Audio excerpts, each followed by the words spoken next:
there, guys. Welcome to another episode of the Writers Tribe Talk Show. I thought today we would talk specifically to those people out there who have wanted to write a book, but don't know where to start, wouldn't know what to do with it once they did start, and wouldn't know how to promote it or anything. Like, we're talking about somebody who is truly starting from absolute scratch, no background in the writing or publishing industry, nothing, just somebody like me at one time who had this dream and this desire to write a book.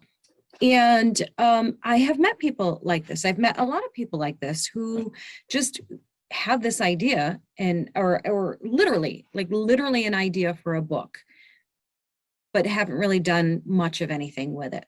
So I thought in this episode, we could talk directly to them and kind of give them the lay of the land, like walk them through the steps, right?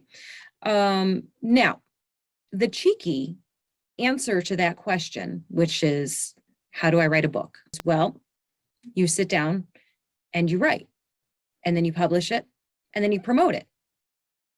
I know that's a really sarcastic and kind of a BS answer, because it's obviously not quite that simple, right? We know, those of you who know, there's a bit more involved, but that's kind of where we start. And when people do ask me, I want to write a book, how do you write a book?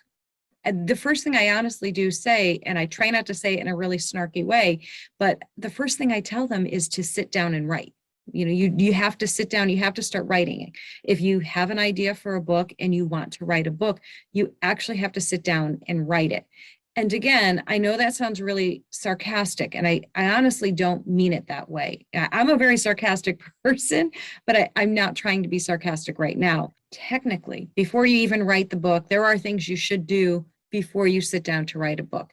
And one of the things that you should do, the top thing that you should do, is read a lot. Read a variety of types of books. Read a variety of genres. But if you have a very specific genre, you already know the genre that you want to write in, say mystery, you want to write a mystery book.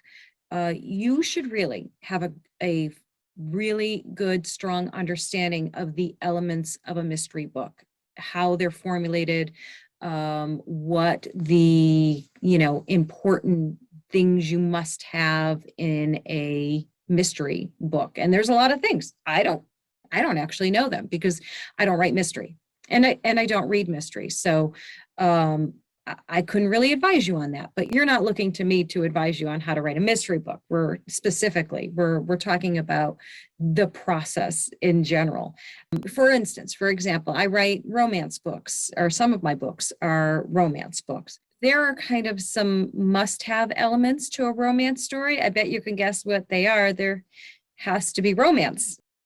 There are things that all fiction books have in common. No matter what the genre is, you have some certain things that are must-haves. It's the only way you can have a true, real, complete, understandable, followable, is that even a word?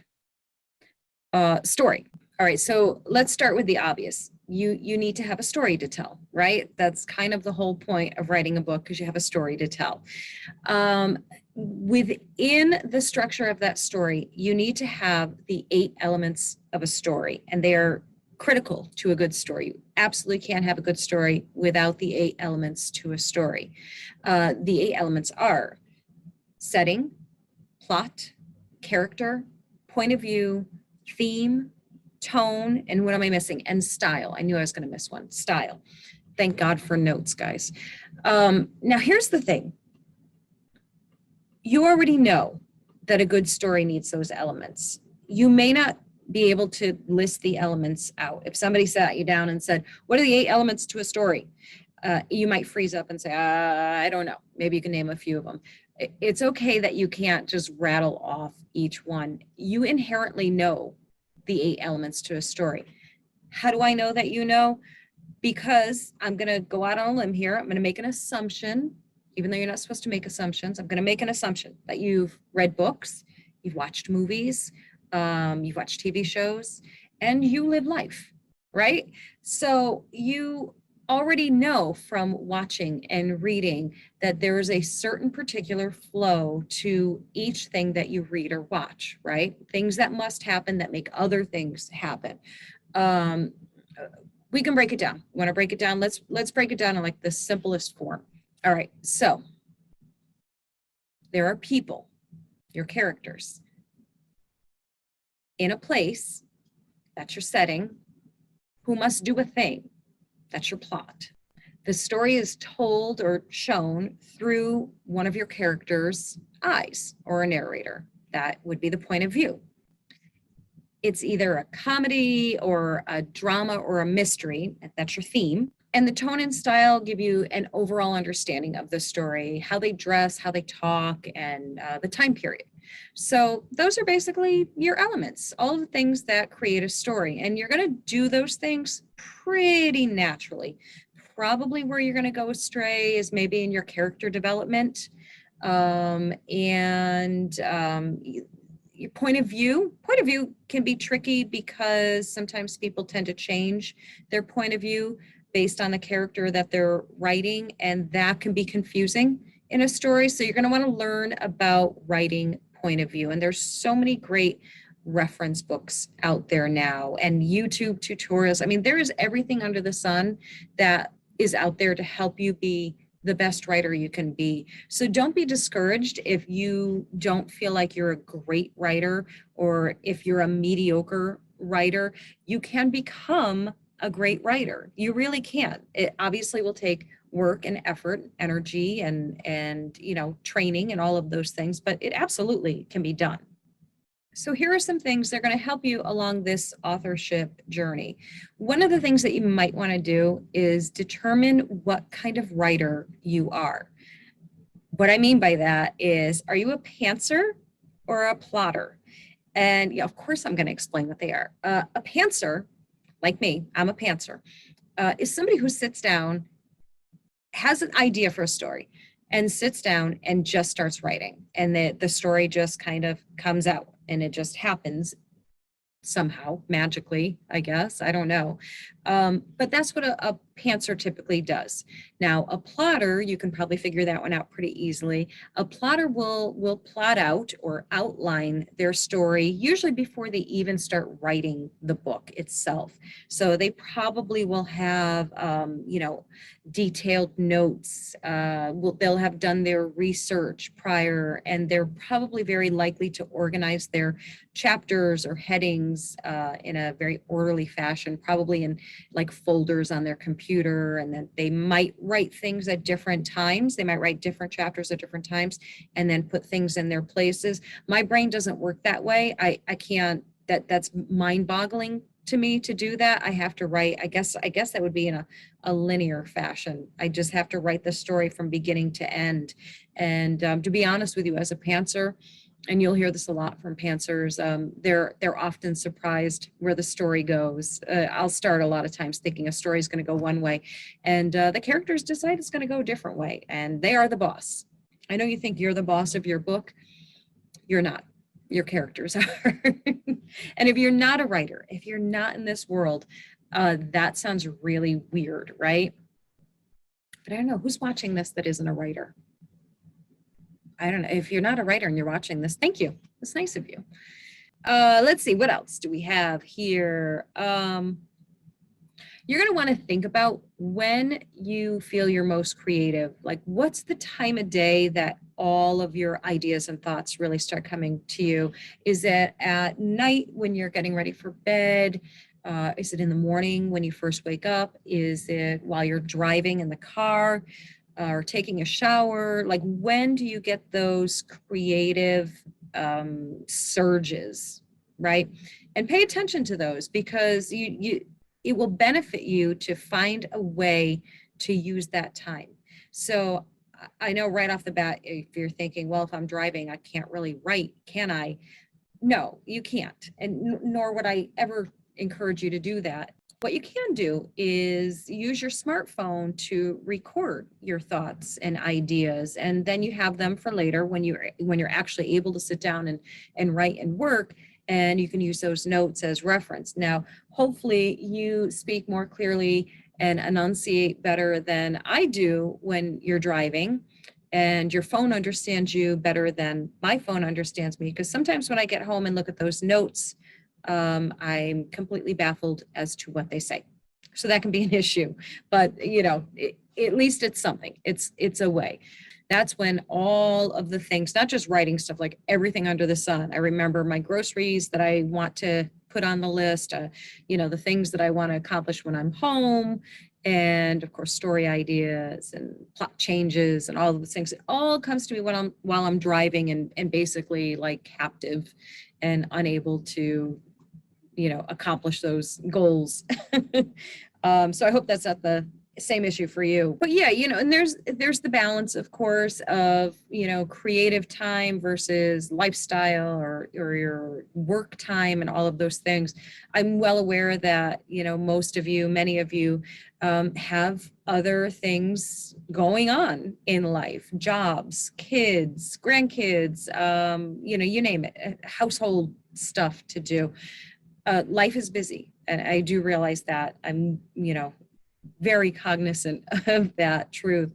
But if this is something that matters to you, if this is important to you, if this is a goal that you want to accomplish, or a dream that you want to bring to realization, you have to make the time.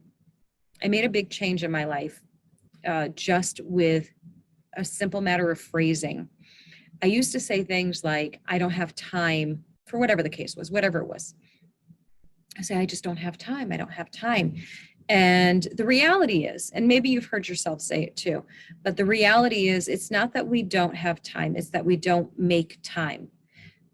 If you do what I had to do, which was take a real good self-assessment of how I was managing my time and what I was doing with my quote unquote free time.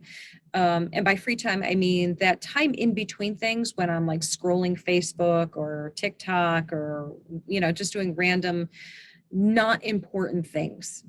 And I actually checked to see how much time I was devoting in a day to those, silly activities. I call them just silly activities, mindless activities, really. And I was, kind of appalled at how much time I was giving to things that didn't matter, things that were not important.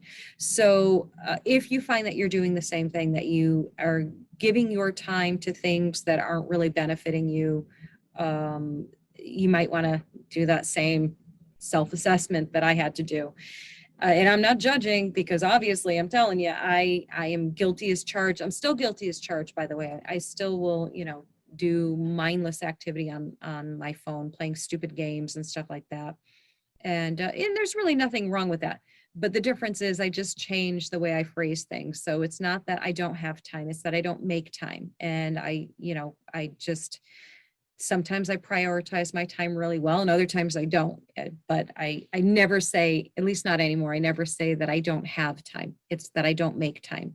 And when I catch myself and when I realize that, that's when I make my adjustments. So the next thing that I would recommend doing, if you're really going to commit yourself to writing, is to set up word count goals. This is a big deal. I know you'll hear people talk about how many pages they've written, but technically authors really go by word count, literal words, how many words they've written. So I'll give you the example that I work by. My writing goal, each writing session, is for 2,000 words a writing session. So that doesn't have to be your goal. That may sound insane to you. If 100 words or 500 words is a goal for you, that's actually a really good starting place. Set a word count goal of like 200 to 500 words. And that could, depending on your writing style and your level of creativity in the moment that you choose. But of course, you're choosing a really good time, because you've already done that assessment of when you feel you're most creative, right? And of course, what works in your lifestyle. So yeah, determining what kind of writer you are, if you're a plotter or a pantser, is very helpful. Thinking about where and when you do your best writing or creative thinking. Determining what time of day works best for you to do your writing and the length of time that you can give to that. And believe me, even if it's 20 minutes to a half hour, it's still 20 minutes to a half hour more than what you were doing before, right? That's a really positive outlook on it, right? Even if you're thinking, oh my God, I only have 20 minutes that I can sit and write, it's still 20 minutes more than you were giving to it before, right? And last but not least, set some word count goals for yourself. That's very helpful, keeps you on task, especially when you don't have like a publisher, leaning over your shoulder saying we need this done by X time. I would definitely recommend giving yourself deadlines to work towards and make them realistic so you don't want to set yourself up to fail, okay? But these practices are really, really beneficial. And I know there are plenty of people who don't work like that, and that's totally fine. There are no hard rules here of how you have to write your book. These are best practices for productivity. And if you do a little research and look at a lot of the, top selling authors, really well-known authors like Stephen King, for example, they all have writing routines and they're very serious about them. They're very committed to them. I am very fortunate. I never try and hide it or camouflage it or say otherwise. I'm very fortunate that I get to devote a really great length of time to writing and doing all the things that I do. I work from home. This is what I do. I do the podcasting. I write books. So this is my life. But as great as that is, it also makes you a little bit like a free floating there. You really do have to put tabs on yourself and make sure that you hold yourself accountable if you're that lucky. I'm talking about me. I have to do these things. I'm trying to make it sound like I have to do these things. I have to remind myself that I have to remind myself that if I'm going to do some Facebook time, to set a timer, give myself like 10 minutes on there and then get back to work or move on to the next thing.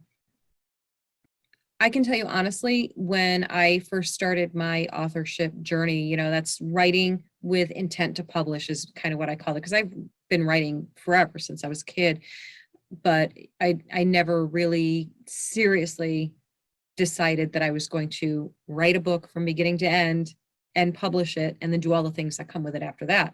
I did not decide to do that until I was like 42, I think I was. And that was when I wrote and published my first book. When I did that, I was all over the place. It was like a little ping pong. I was writing a little bit in the morning, writing a little bit late at night or in the afternoon when I had a minute or when I had a little time, and no structure whatsoever. And then I started kind of educating myself on the craft and best practices and all of those things, and reading about what successful authors do and how they work. And that was one of the big themes, having a writing routine, setting goals, treating it like a job, and designating a time and a place that you're going to do your writing. So for me, I turned it into essentially a job that I would, I had a routine, get my coffee. I still do. I haven't been writing lately. I'll be actually getting back to one of the books I was working on very soon. But when I'm in writing modes, this is the routine. The routine is I get up in the morning, do all of my morning things, chores, whatever the case is. You don't care about my morning routines. So we'll leave it at that. Morning routines, get all that stuff done. I make my coffee. I bring it down to my studio. We are downstairs, just so you know where we are. We are downstairs in my basement studio. It's a very, very small studio. It's I don't know, I'm terrible with measurements. We're going to go with small. It's a small studio. I use it as a office and studio. So I come down here. I get myself all set up. I get all my things where I want them to be. And then I start writing. I get right back into it. And that's my routine. That's what I do.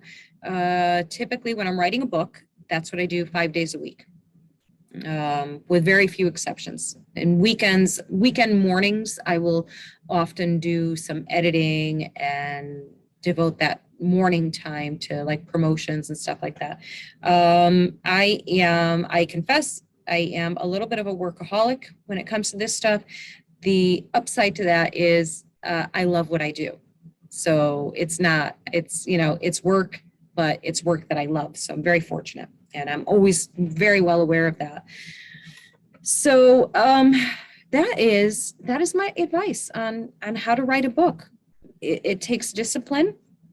It takes a willingness to be in a constant state of education, of learning, of focusing. It takes a lot of not beating yourself up, not putting yourself down, because that is a very normal, common thing to do. You will have periods, I'm not saying you definitely will, but it's very common to have periods of self-doubt that are so extreme that it makes you not want to write. Um, the most common things that I hear from struggling authors, struggling writers is, I don't know why I'm bothering with this. It's like somebody else has written this. Other people have written this type of story and they've written it better than I ever could. So why am I even bothering? And here's the very simple answer to that. You're writing the story because it means something to you. Don't worry about it when it means to other people. Don't even worry about that. Don't focus on that. Don't think about, if you're in the writing process, don't think about the publishing process. Not yet, at least. You can have some ideas, you can do some research and learning, but put all of your focus in on writing and accomplishing that goal. Because I'll tell you right now, when you type the proverbial the end at the end of your book, not that you actually have to type the end, but when you get to the end, when you've written the last sentence and you know that it's done, that your rough draft is done, your first round is done, it is a incredible feeling of accomplishment and pride and joy. So give yourself that opportunity to feel that, okay? And don't worry about what happens next. When you get there, that's when you start dealing with that, but you don't worry about it. You just deal with it and we get through it. All right, guys, the last bit of advice for this episode, at least, the last bit of advice I'm going to give you when you are writing your manuscript, when you're writing your book, is don't continuously edit while you're writing. Save your edits for the end. When you write those two words, the end, that's when you'll go back and do your editing, not while you're writing. It's one thing if you took a little break and you have to do a little refresher on the previous chapter or chapters, and you need to, just jog your memory of where you were at in the story, and you see some mistakes. It's a slippery slope. So I still discourage you from doing it, but I totally get it if you can't help yourself but fix a few things and change a few lines. But as a rule, don't do that until the end. Otherwise, the reasoning for that is, if you start doing that to yourself, if you start doing that to your manuscript, you'll never get past the first chapter. You will perpetually be editing your first chapter, and you'll never get to the second chapter or the third chapter or to the finish line.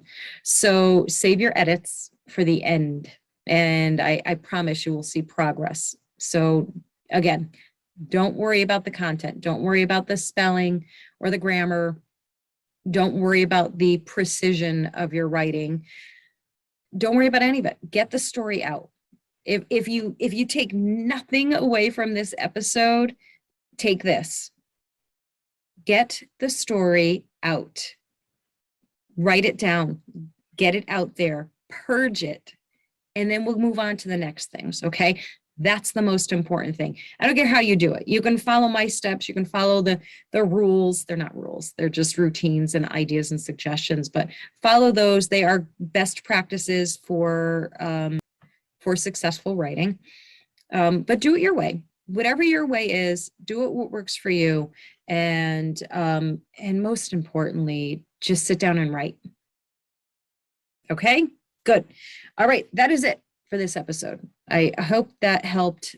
I hope this helped somebody out there and got you in that seat and writing your book. We'll see you in the next episode. Bye.